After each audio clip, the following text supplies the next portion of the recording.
மார்கழி மாதத்தை முன்னிட்டு சேலத்திலிருந்து வண்ண கோலப்பொடிகள் பல்வேறு பகுதிகளுக்கு அனுப்பப்பட்டன. மார்கழி மாதத்தில் கோலப்பொடியின் தேவை அதிகம் இருக்கும் என்பதால் கோலப்பொடி அதிக அளவில் தயார் செய்யப்படும் சேலம் பகுதிகளில் ஆர்டர்கள் குவிந்தன.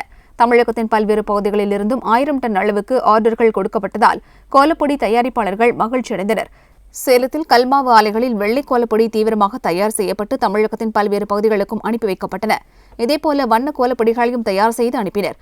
மற்ற நாட்களில் 130 ரூபாய்க்கு விற்கப்படும் 50 கிலோ வெள்ளை கோலப்பொடி மூட்டை தற்போது 160 ரூபாய்க்கு விற்கப்படுகிறது. இதேபோல வண்ண கோலப்பொடியின் விலையும் கணிசமாக உயர்ந்துள்ளதால் வியாபாரிகள் மகிழ்ச்சி அடைந்துள்ளனர். தை மாதம்னாவே மார்கழி மாதம்னா திருவிழா மாதிரி இது நடத்திட்டு இருக்கோம். அதுக்கு கோலமாவு தான் மெயின்.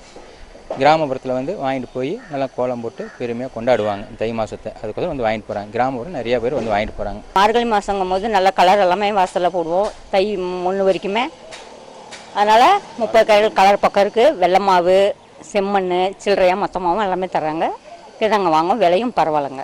மார்கழி தை மாதங்களில் கோலப்பொடி விற்பனை களைகட்டும் என்றும் நாமக்கல், விழுப்புரம், தருமபுரி, கிருஷ்ணகிரி மாவட்டங்களிலிருந்து அதிக அளவில் ஆர்டர்கள் வந்துள்ளதாகவும் உற்பத்தியாளர்கள் தெரிவித்தனர்.